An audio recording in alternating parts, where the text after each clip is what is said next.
गुरुवार व्रत करने से बृहस्पति देवता प्रसन्न होते हैं। यह व्रत अत्यंत फलदायी है। अग्नि पुराण के अनुसार अनुराधा नक्षत्र युक्त गुरुवार से आरंभ करके 7 गुरुवार व्रत करने से बृहस्पति ग्रह की हर पीड़ा से मुक्ति मिलती है। बृहस्पतिवार व्रत कथा प्राचीन समय की बात है। एक नगर में एक बड़ा व्यापारी रहता था।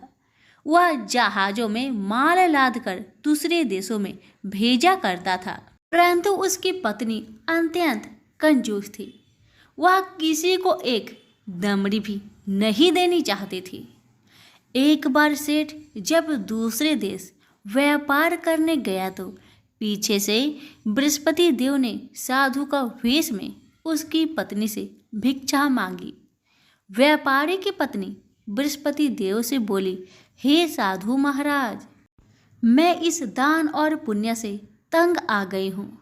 आप कोई ऐसा उपाय बताए जिससे मेरा सारा धन नष्ट हो जाए और मैं आराम से रह सकूं।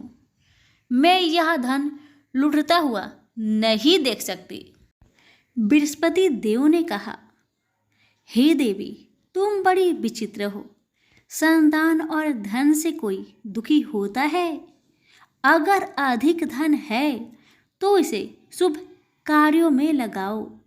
कुंवारी कन्याओं का विवाह कराओ। विद्यालय और बाग बगीचों का निर्माण कराओ। ऐसे पुण्य कार्य करने से तुम्हारा लोक परलोक सार्थक हो सकता है। परंतु साधु की इन बातों से व्यापारी की पत्नी को खुशी नहीं हुई। उसने कहा, मुझे ऐसी धन की आवश्यकता नहीं है जिसे मैं दान में दूं।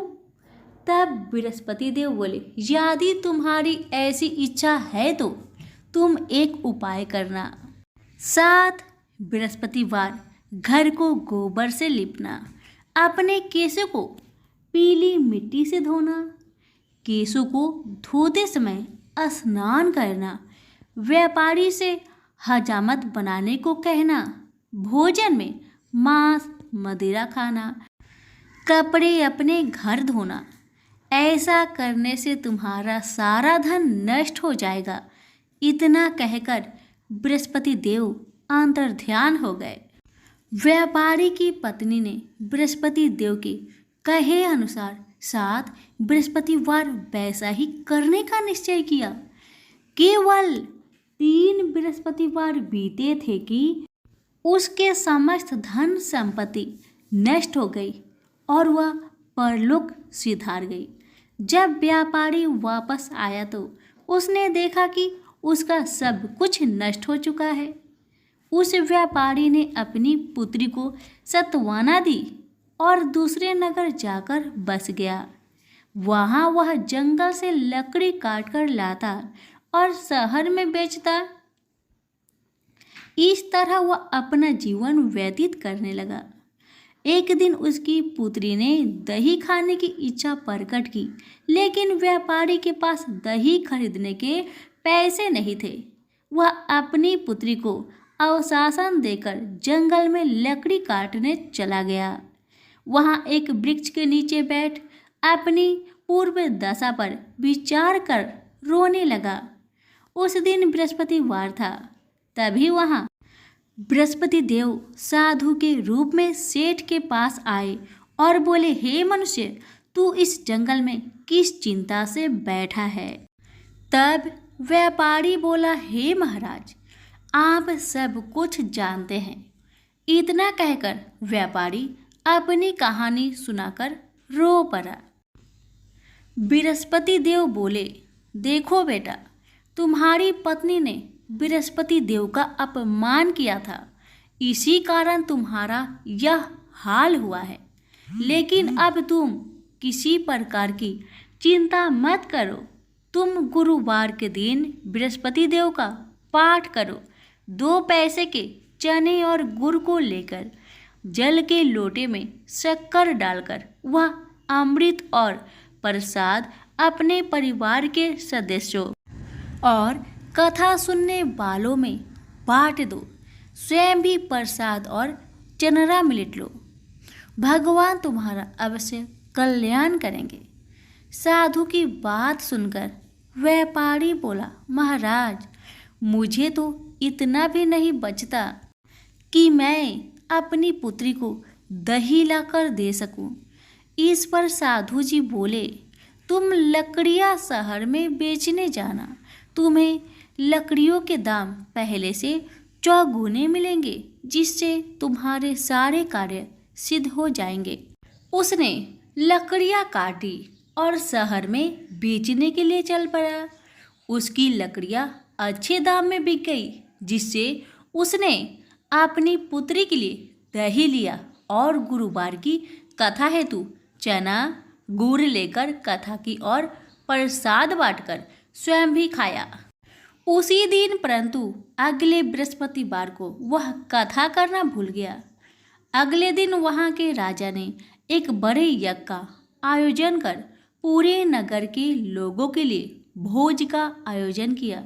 राजा की आज्ञा अनुसार पूरा नगर राजा के महल में भोज करने गया, लेकिन व्यापारी व उसकी पुत्री तनिक विलंब से पहुंचे। अतः उन दोनों को राजा ने महल में ले जाकर भोजन करवाया।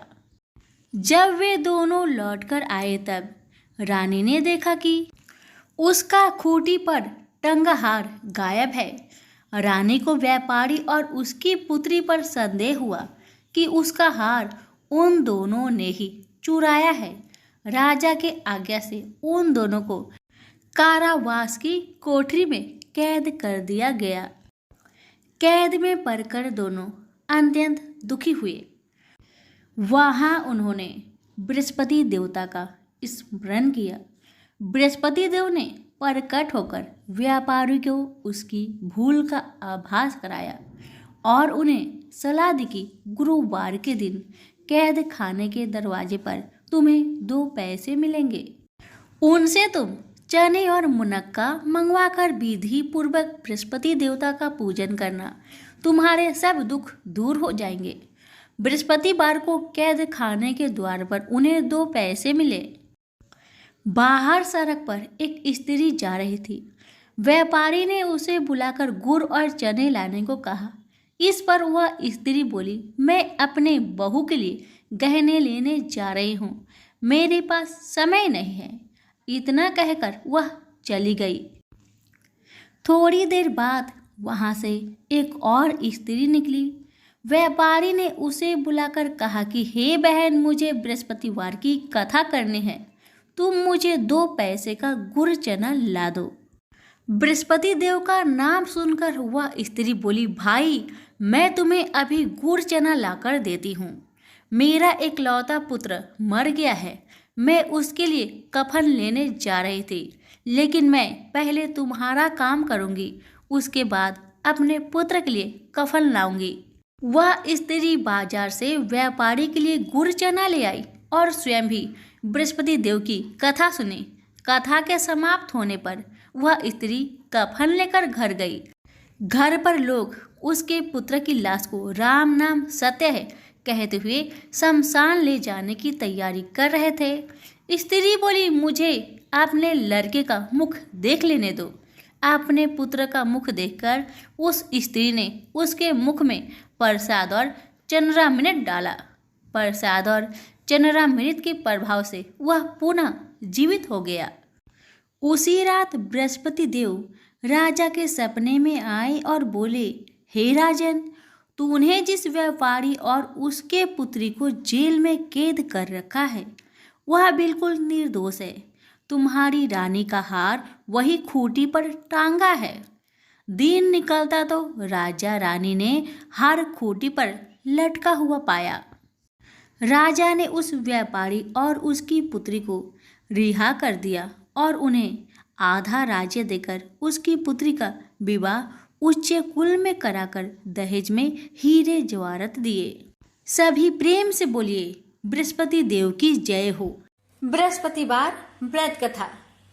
प्राचीन काल में एक ब्राह्मण रहता था। वह बहुत निर्धन था। उसके कोई संतान नहीं थी। उसकी स्त्री बहुत मलिनता के साथ रहती थी। वह स्नान न करती। इससे ब्राह्मण देवता बड़े दुखी थे। बेचारे बहुत कुछ कहते थे, किंतु उसका कुछ परिणाम न निकला। भगवान की कृपा से ब्राह्मण की स्त्री के कन्या रूपी रत्न पैदा हुआ। कन्या बड़ी होने पर प्रता स्नान करके विष्णु भगवान का जाप हुआ। बृहस्पतिवार का व्रत करने लगी। अपने पूजन पाठ को समाप्त करके विद्यालय जाती तो अपनी मुट्ठी में जौ भर के ले जाती और पाठशाला के मार्ग में डालती जाती। जब ये जौ स्वर्ण के हो जाते, लौटते समय उनको बीनकर अपने घर ले आती थी। एक दिन वह बालिका सूप में उस सोने की जौ को फटक कर साफ कर रही थी कि उसके माता ने देख लिया और कहा, हे बेटी, सोने की जौ के लिए सोने का सूप होना चाहिए। दूसरे दिन बृहस्पतिवार था। इस कन्या ने व्रत रखा और बृहस्पति देव से प्रार्थना करके कहा, मैंने आपकी पूजा सच्चे मन से की हो तो मेरे लिए सोने की सूप दे दो। बृहस्पति देव ने उसकी प्रार्थना स्वीकार कर लिए। रोजाना की तरह वह कन्या जौ फैलाती हुई जाने लगी। जब लौटकर जौ बीन रही थी तो बृहस्पति देव की कृपा से सोने का सूप मिला। उसे वह घर ले आई और उसमें जौ साफ करने लगी, परंतु उसकी माँ का वही ढंग रहा। एक दिन की बात है कि वह कन्या सोने के सूप में जौ साफ कर रही थी। उस समय उस शहर का राजपुत्र वहां से होकर निकला। इस कन्या के रूप और कार्य को देखकर मोहित हो गया तथा अपने घर आकर भोजन तथा जल त्याग कर उदास होकर लेट गया। राजा को इस बात का पता लगा तो अपने प्रधानमंत्री के साथ उसके पास गए और बोले, हे बेटा, तुम्हें किस बात का कष्ट है? किसी ने अपमान किया है अथवा और कोई कारण हो सो कहो, मैं वही कार्य करूंगा जिससे तुम्हें प्रसन्नता हो। अपने पिता की राजकुमार ने बातें सुनी तो वह बोला, मुझे आपकी कृपा से किसी बात का दुख नहीं है।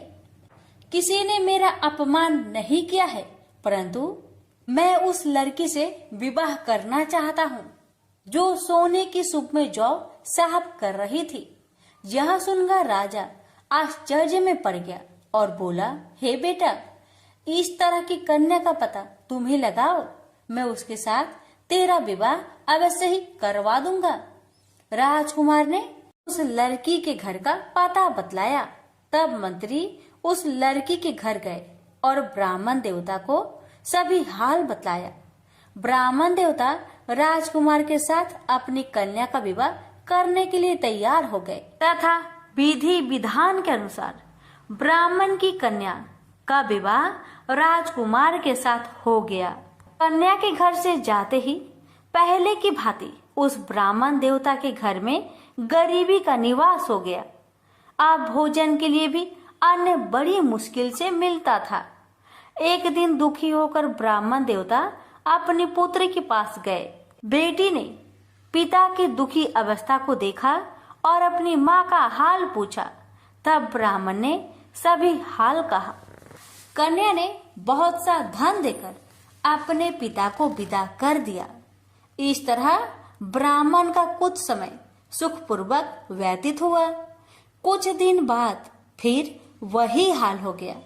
ब्राह्मण फिर अपनी कन्या के यहाँ गया और सारा हाल कहा तो लड़की बोली, हे पिताजी, आप माताजी को यहाँ लेवा लाओ, मैं उसे विधि बता दूंगी जिससे गरीबी दूर हो जाए। वह ब्राह्मण देवता अपनी स्त्री को साथ लेकर पहुँचे तो अपनी माँ को समझाने लगी, हे माँ, तुम प्रातःकाल प्रथम स्नान आदि करके विष्णु भगवान का पूजन करो तो सब दरिद्रता दूर हो जाएगी। परंतु उसकी माँ ने एक भी बात नहीं मानी और प्रातःकाल उठकर अपनी पुत्री की बच्चों की जूठन को खा लिया। इससे उसकी पुत्री को बहुत गुस्सा आया और एक रात को कोठरी से सभी सामान निकाल दिया और अपनी माँ को उसमें बंद कर दिया।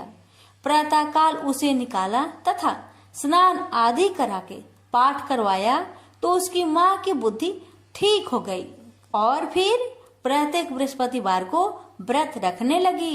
इस व्रत के प्रभाव से उसके माँ बाप बहुत ही धनवान और पुत्रवान हो गए और बृहस्पति जी के प्रभाव से इस लोक के सुख भोग कर स्वर्ग को प्राप्त हुए। भी मिलकर बोलिए विष्णु भगवान की जय। भारत वर्ष के सौराष्ट्र देश में द्वापर युग की यह कहानी हुई है। सौराष्ट्र में उस समय भद्रश्रवा नाम के राजा थे। वे बड़े पराक्रमी राजा थे। 4 वेद, 6 शास्त्र, 18 पुराणों का उन्हें ज्ञान था। उनकी रानी का नाम सूरत चंद्रिका था। रानी देखने में सुंदर और सुलक्षणा थी तथा पतिव्रता थी। उन दोनों को 7 पुत्र तथा उनके बाद एक कन्या का वरदान मिला था। कन्या का नाम श्याम बाला था। एक बार महालक्ष्मी जी के मन में आया कि जाकर उस राजा के राज प्रसाद में रहे। इससे राजा को दुगनी धन दौलत की प्राप्ति होगी और वह इस धन दौलत से अपनी प्रजा को और सुख दे पाएगा। गरीब के घर अगर रहे और उन्हें धन दौलत प्राप्त हो तो वह स्वार्थी की तरह केवल अपने ऊपर ही खर्च करेगा। यह सोचकर श्री महालक्ष्मी जी ने बूढ़ी ब्राह्मण स्त्री का रूप धारण किया। हाथ में लाठी लिए लाठी के सहारे रानी के द्वार तक पहुंची। यद्यपि उन्होंने बूढ़ी औरत का रूप धारण किया था पर उनके चेहरे पर देवी का तेज था। उन्हें देखते ही एक दासी सामने आई। उसने इनका नाम, धाम, काम, धर्म पूछ डाला। वृद्ध ब्राह्मण का रूप धारित माता लक्ष्मी ने कहा, पालिके, मेरा नाम कमला है। मेरे पति का नाम भुवनेश है। हम द्वारिका में रहते हैं। तुम्हारी रानी पिछले जन्म में एक वैश्य की पत्नी थी। वह वैश्य गरीब था। दरिद्रता के कारण हर रोज घर में झगड़े होते थे तथा उसका पति रोज उसे मारता था। इन बातों से तंग आकर वह घर छोड़कर चली गई तथा वन जंगल में खाली पेट भटकने लगी। उसकी इस दुर्दशा पर मुझे दया आई। तब मैंने उसे सुख संपत्ति देने वाली श्री महालक्ष्मी जी की कथा सुनाई। मेरे कहने पर उसने श्री महालक्ष्मी जी का व्रत किया। श्री महालक्ष्मी जी प्रसन्न हुई। उसकी गरीबी दूर हुई। उसका घर संसार दौलत संतति संपत्ति से भर गया। बाद में पति पत्नी दोनों परलोक सिधारे। लक्ष्मी व्रत करने के कारण वे लक्ष्मी लोक में रहे। उन्होंने जितने साल महालक्ष्मी जी का व्रत किया उतने हजारों साल उन्हें सुख भोग मिला। इस जन्म में उनका जन्म राजघराने में हुआ है, परंतु वह श्री महालक्ष्मी जी का व्रत करना भूल गई है। उसे यह याद दिलाने मैं यहाँ आई हूँ। बुढ़िया की बातें सुनकर दासी ने उन्हें प्रणाम किया तथा श्री महालक्ष्मी जी का व्रत किस तरह किया जाए इस बारे में पूछा। बुढ़िया रूप धारण किए हुए श्री महालक्ष्मी माता ने दासी को पूजा की विधि तथा महिमा बताई। इसके बाद वह दासी माता को प्रणाम कर रानी को बताने अंदर चली गई। राज वैभव में रहते हुए रानी को अपने ऐश्वर्य का बहुत घमंड हुआ था। संपत्ति तथा अधिकार के वजह से वह उन्मत्त हो गई थी।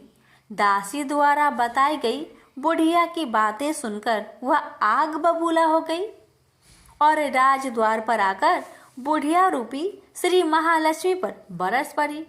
उसे यह मालूम नहीं था कि श्री महालक्ष्मी माता बुढ़िया का रूप धारण किए द्वार तक आई हैं, परंतु रानी का इस कदर रुख बर्ताव तथा अपना अनादर देखकर माता ने वहां ठहरना ठीक ना समझा। वे वहां से चल पड़ी। राह में उन्हें राजकुमारी श्यामबाला मिली। उन्होंने श्यामबाला को सारी बात बताई। श्यामबाला ने अपनी ओर से श्री महालक्ष्मी माता से क्षमा मांगी। माता को उस पर दया आई। उन्होंने श्यामबाला को श्री महालक्ष्मी व्रत के बारे में बताया। उस दिन अगहन यानी मार्गशीर्ष माह का पहला गुरुवार था। श्यामबाला ने परम श्रद्धा से श्री महालक्ष्मी जी का व्रत रखा। फलस्वरूप राजा सिद्धेश्वर के सुपुत्र मालाधर से उसका विवाह हुआ। वह धन दौलत ऐश्वर्य वैभव से माला माल हो गई। पति के साथ ससुराल में आनंद से दिन बिताने लगी। इधर श्री महालक्ष्मी का रानी पर प्रकोप हुआ। फलस्वरूप राजा भद्रसर्वा का राज्य एवं राज कारोबार नष्ट हो गया। यहाँ तक कि खाने की लाले पड़ गए। ऐसी हालात में एक दिन रानी ने राजा से निवेदन किया, हमारा दामाद इतना बड़ा राजा है, धनवान है, ऐश्वर्यशाली है, क्यों ना उसके पास जाए, अपना हाल उसे बताए, वह जरूर हमारी मदद करेगा। इस बात पर राजा भद्रसर्वा दामाद के पास रवाना हुए।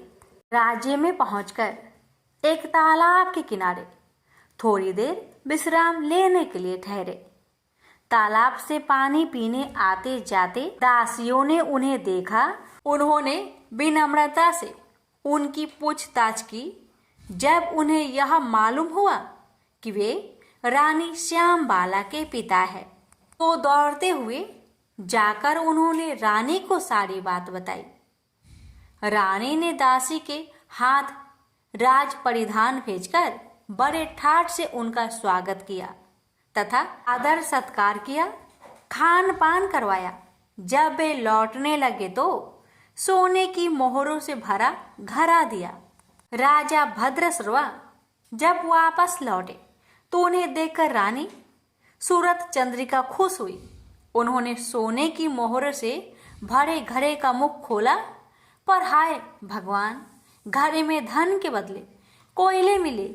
ये सब श्री महालक्ष्मी जी के प्रकोप से हुआ। इस प्रकार दुर्दशा में और कई दिन बीत गए। इस बार रानी स्वयं अपनी कन्या के पास गई। वह दिन अगहन माह का अंतिम गुरुवार था। श्यामबाला ने श्री महालक्ष्मी का व्रत किया, पूजा की, अपनी माता से भी व्रत करवाया। इसके बाद रानी अपने घर आई। श्री महालक्ष्मी का व्रत रखने पर उसे फिर से अपना राजपाट, धन दौलत, ऐश्वर्य प्राप्त हुआ। वह फिर से सुख शांति आनंदमय जीवन बिताने लगी। कुछ दिनों बाद राजकन्या श्यामबाला अपने पिता के घर आई। उसे अपने घर देखकर सूरत चंद्रिका को पुरानी बातें याद आई। यही कि श्यामबाला ने अपने पिता को घड़ा भर कोयला दिया था और उसने तो कुछ भी नहीं दिया था। इसी कारण श्यामबाला को पिता के घर आने पर उसका कोई आदर आतिथ्य नहीं हुआ, बल्कि अनादर हुआ। पर उसने इस बात का बुरा नहीं माना। अपने घर लौटते समय उसने पिता के घर से थोड़ा नमक ले लिया। अपने घर लौटने पर उसके पति ने पूछा, अपने मायके से क्या लाई हो? इस पर उसने जवाब दिया, वहाँ का सार लाई हूँ। पति ने पूछा, इसका मतलब क्या हुआ? श्यामबाला ने कहा, थोड़ी धीरज रखे, सब मालूम हो जाएगा। उस दिन श्यामबाला ने सारा भोजन नमक बिना डाले ही बनाया और परोसा। पति ने खाना चखा, सारा खाना नमक बिना था, इसलिए स्वाद न आया। फिर श्यामबाला ने थाली में नमक डाला, इससे सारा भोजन स्वादिष्ट लगने लगा। तब श्यामबाला ने पति से कहा, यही है वह मायके से लाया हुआ सार। पति को उसकी बात सही लगी। फिर वह दोनों हंसी मजाक करते हुए भोजन करने लगे। कहा गया है कि इस तरह जो कोई श्रद्धा भाव से श्री महालक्ष्मी जी का पूजा करे, उसे माता की कृपा प्राप्त होती है, सुख संपत्ति शांति प्राप्त होती है, सभी मनोकामनाएं पूरी होती है। परंतु यह सब प्राप्त होने पर माता की पूजा को भूलना नहीं चाहिए। हर गुरुवार को व्रत पाठ अवश्य करना चाहिए। इस तरह श्री महालक्ष्मी जी की महिमा भक्तों की मनोकामना पूरी करती है। प्रेम से बोलिए लक्ष्मी माता जी की जय। हे माँ, आपकी कथा कहने वाले पर, सुनने वाले पर, हुकार भरने वालों पर अपनी कृपा सदा सर्वदा बनाए रखना, घर में सुख शांति बनाए रखना, भक्तों की हर मनोकामना को पूर्ण करना। बोलिए महालक्ष्मी माता जी की जय। प्राचीन काल की बात है। किसी राज्य में एक बड़ा प्रतापी और दानी राजा राज्य करता था। वह हर गुरुवार को व्रत रखकर दीन दुखियों की मदद करके पुण्य प्राप्त करता था। परंतु ये बात उसकी रानी को अच्छी नहीं लगती थी।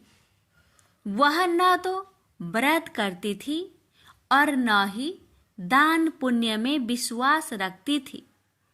इतना ही नहीं, वह राजा को भी ऐसा करने से मना करती थी। एक समय की बात है। राजा शिकार खेलने के लिए वन में गए। घर पर रानी और दासी थी। उसी समय गुरु बृहस्पति देव साधु का रूप धारण कर राजा के दरवाजे पर भिक्षा मांगने आए। साधु ने जब रानी से भिक्षा मांगी तो वह कहने लगी, हे साधु महाराज, मैं इस दान और पुण्य से तंग आ गई हूँ। आप कोई ऐसा उपाय बताएं जिससे कि सारा धन नष्ट हो जाए और मैं आराम से रह सकूं। इतना सुनकर बृहस्पति देव ने कहा, हे देवी, तुम बड़ी विचित्र हो। संतान और धन से कोई दुखी होता है? अगर अधिक धन है तो उसे शुभ कार्यों में लगाओ, कुंवारी कन्याओं का विवाह कराओ, विद्यालय और बाग बगीचे का निर्माण कराओ, जिससे तुम्हारे दोनों लोग सुधरे। परंतु साधु की इन बातों से रानी को खुशी नहीं हुई। उसने कहा कि मुझे ऐसे धन की आवश्यकता नहीं है जिसे मैं दान दूं और जिसे संभालने में मेरा सारा समय नष्ट हो जाए। तब साधु ने कहा, अगर तुम्हारी ऐसी इच्छा है तो मैं जैसा तुम्हें बताता हूँ तुम वैसा ही करना।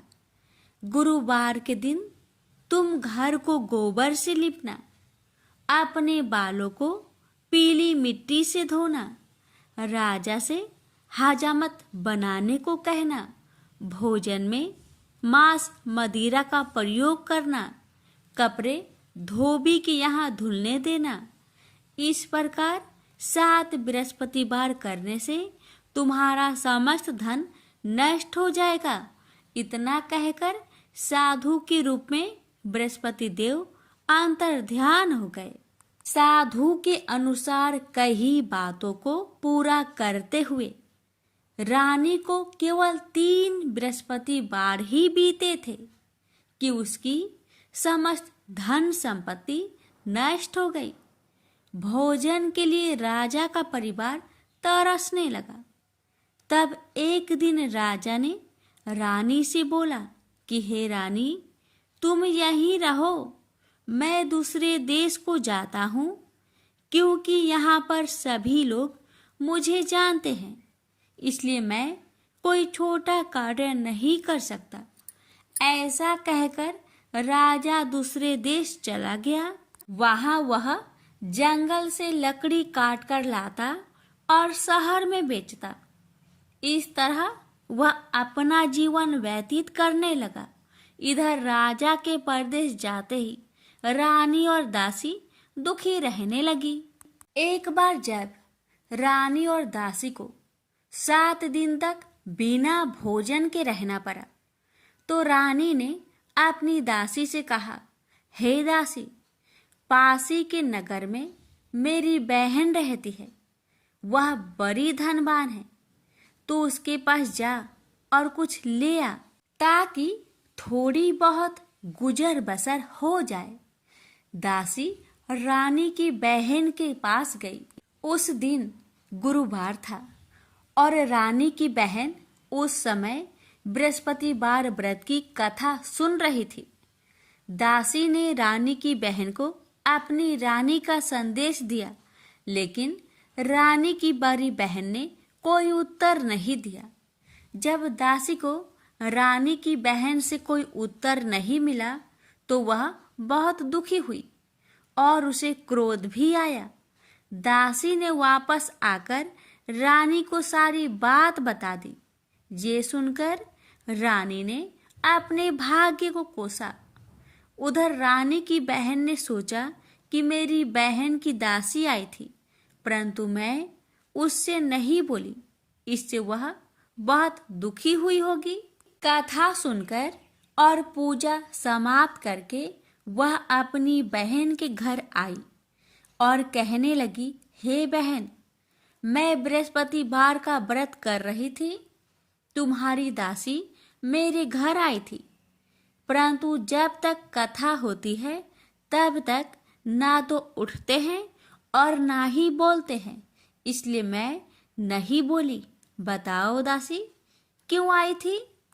रानी बोली, बहन, तुमसे क्या छिपाऊं? हमारे घर में खाने तक को अनाज नहीं था।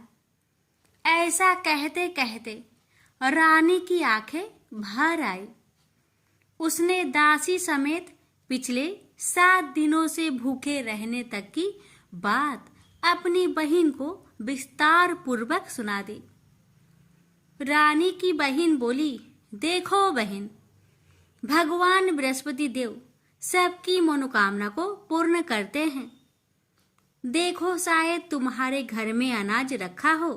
पहले तो रानी को विश्वास नहीं हुआ, पर बहन के आग्रह करने पर उसने अपनी दासी को अंदर भेजा तो उसे सचमुच अनाज से भरा एक घड़ा मिल गया।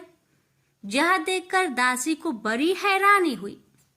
दासी रानी से कहने लगी, हे रानी, जब हमको भोजन नहीं मिलता तो हम व्रत ही तो करते हैं, इसलिए क्यों न इनसे व्रत और कथा की विधि पूछ ली जाए ताकि हम भी व्रत कर सके।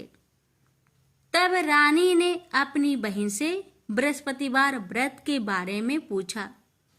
उसकी बहन ने बताया, बृहस्पतिवार के व्रत में चने की दाल और मुनक्का से विष्णु भगवान का केले के जड़ में पूजन करे तथा दीपक जलाए, व्रत कथा सुने और पीला भोजन ही करे। इससे बृहस्पति देव प्रसन्न होते हैं। व्रत और पूजन विधि बताकर रानी की बहन अपने घर लौट आई। 7 दिन के बाद जब गुरुवार आया तो रानी और दासी ने व्रत रखा। घुड़सार में जाकर चना और गुड़ लेकर आई।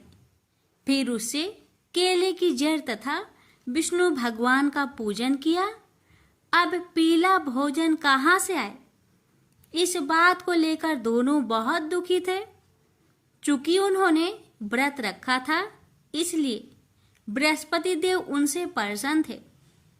इसलिए वे एक साधारण व्यक्ति का रूप धारण कर 2 थालों में सुंदर पीला भोजन दासी को दे गए। भोजन पाकर दासी प्रसन्न हुई और फिर रानी के साथ मिलकर भोजन ग्रहण किया। उसके बाद वे सभी गुरुवार को व्रत और पूजन करने लगी।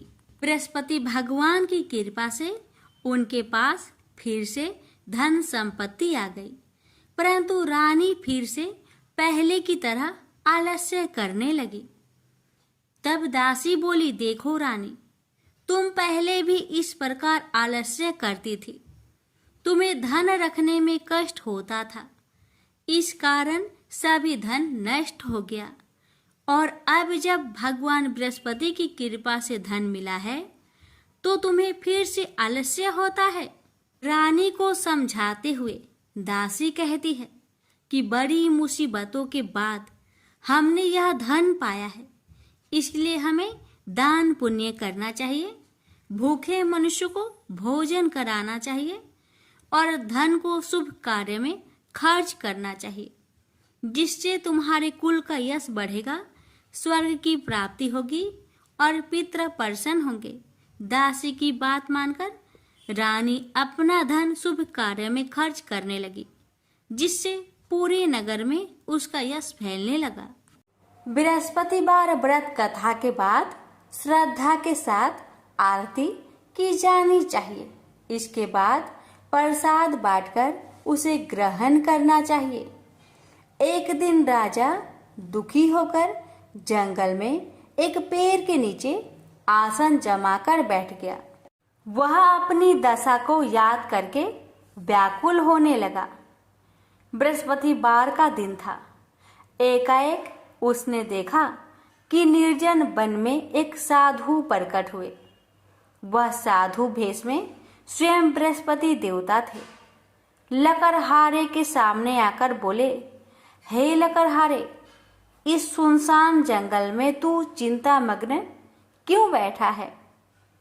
लकड़हारे ने दोनों हाथ जोड़कर प्रणाम किया और उत्तर दिया, महात्मा जी, आप सब कुछ जानते हैं, मैं क्या कहूँ?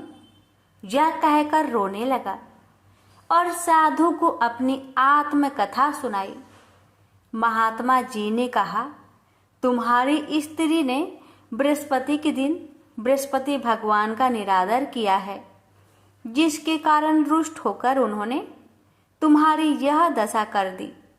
अब तुम चिंता को दूर करके मेरे कहने पर चलो तो तुम्हारे सब कष्ट दूर हो जाएंगे और भगवान पहले से भी अधिक संपत्ति देंगे। तुम बृहस्पतिवार के दिन कथा किया करो। 2 पैसे के चने मुनक्का लाकर उसका प्रसाद बनाओ और शुद्ध जल से लोटे में शक्कर मिलाकर अमृत तैयार करो।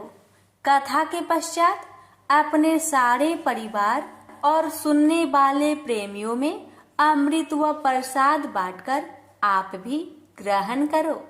ऐसा करने से भगवान तुम्हारी सब मनोकामनाएं पूरी करेंगे। साधु के ऐसे वचन सुनकर लकड़हारा बोला, हे प्रभु, मुझे लकड़ी बेचकर इतना पैसा नहीं मिलता जिससे भोजन के उपरांत कुछ बचा सकूं। मैंने रात्रि में अपने स्त्री को व्याकुल देखा है और मेरे पास कुछ भी नहीं जिससे मैं उसकी खबर मंगा सकूं। साधु ने कहा, हे लकड़हारे, तुम किसी बात की चिंता मत करो। बृहस्पति के दिन तुम रोजाना की तरह लकड़ियां लेकर शहर को जाओ।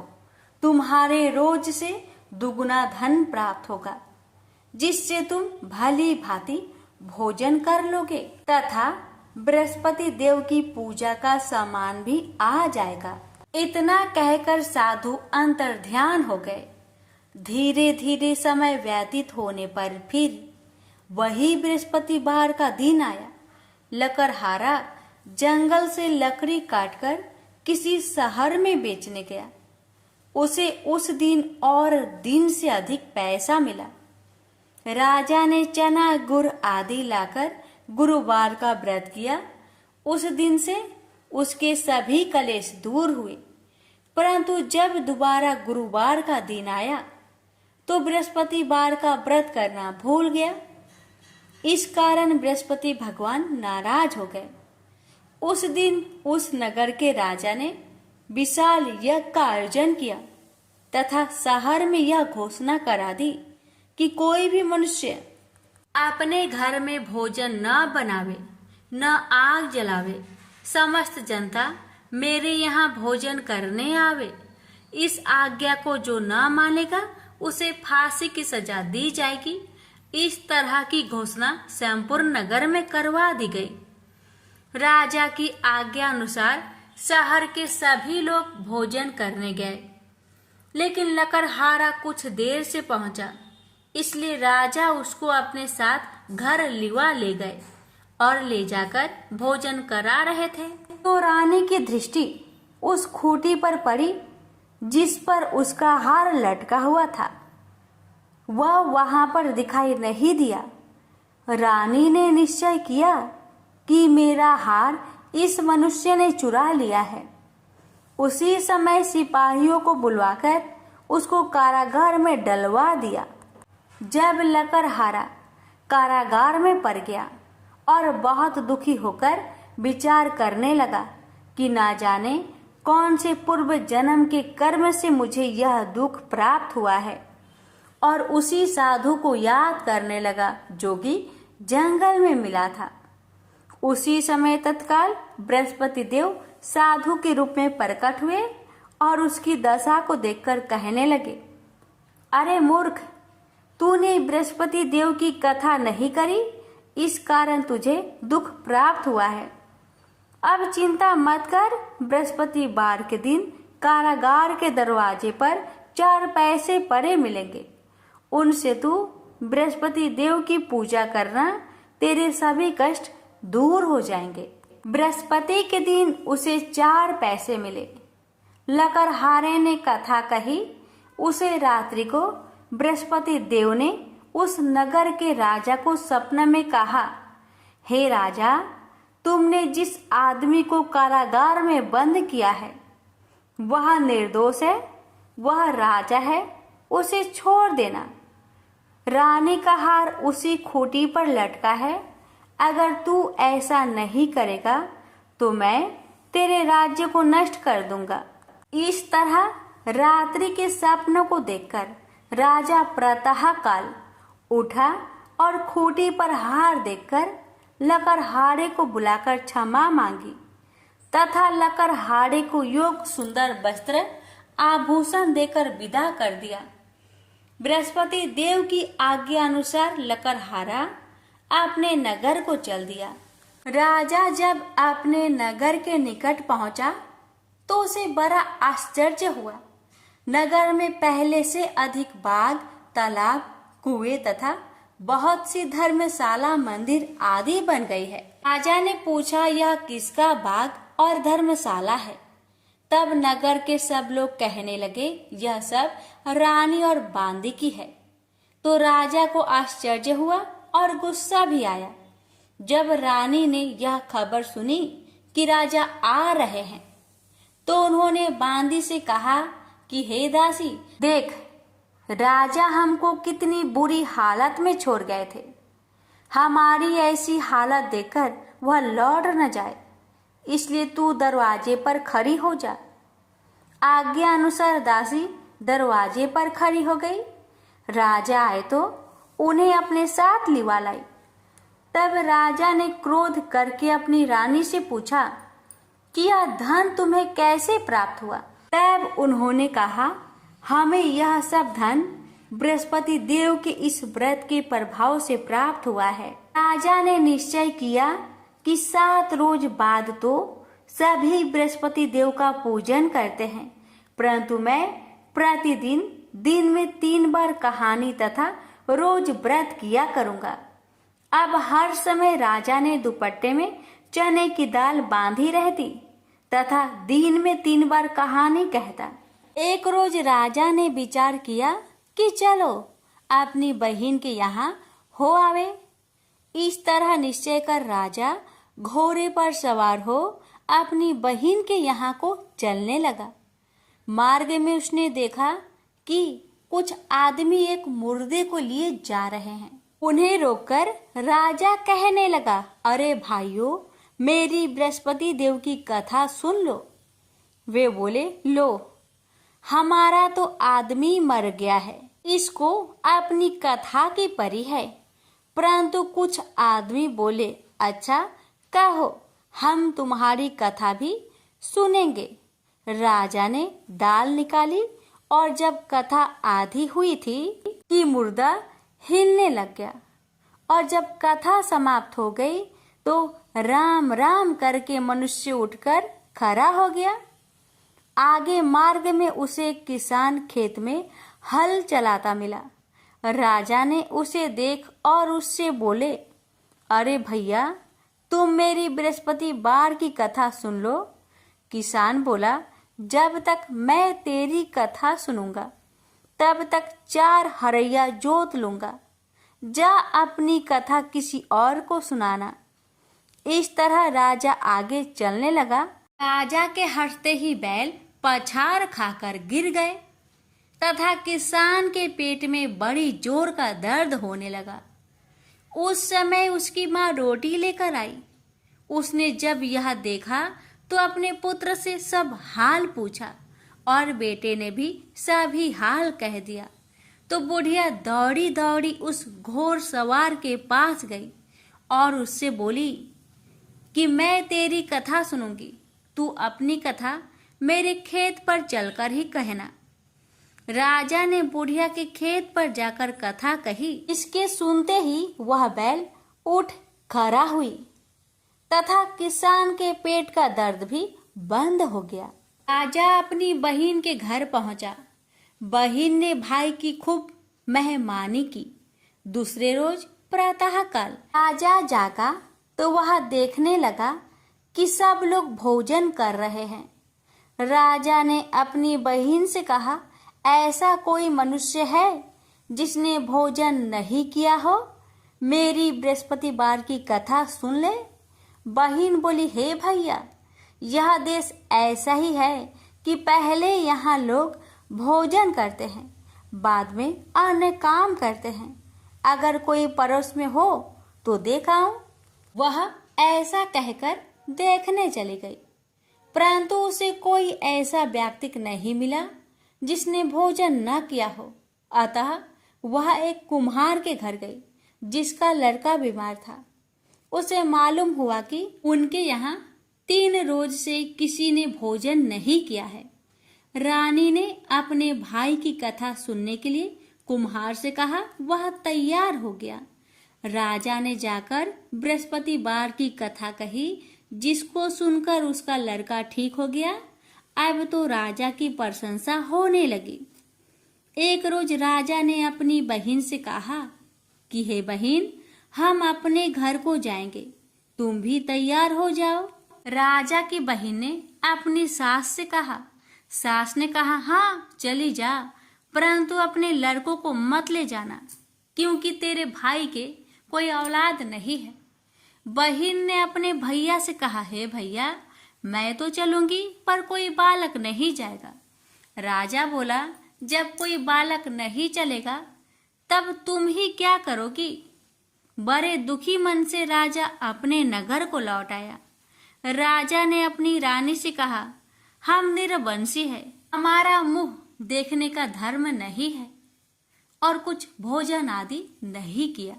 रानी बोली, हे प्रभु, बृहस्पति देव ने हमें सब कुछ दिया है, वह हमें औलाद अवश्य देंगे।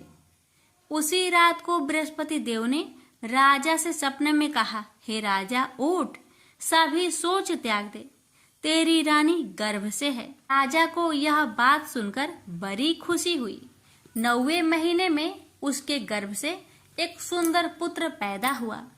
तब राजा बोला, हे रानी, स्त्री बिना भोजन के रह सकती है, पर बिना कहे नहीं रह सकती।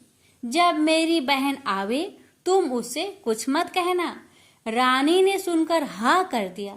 जब राजा की बहन ने यह शुभ समाचार सुना तो वह बहुत खुश हुई तथा बधाई लेकर अपने भाई के यहाँ आई।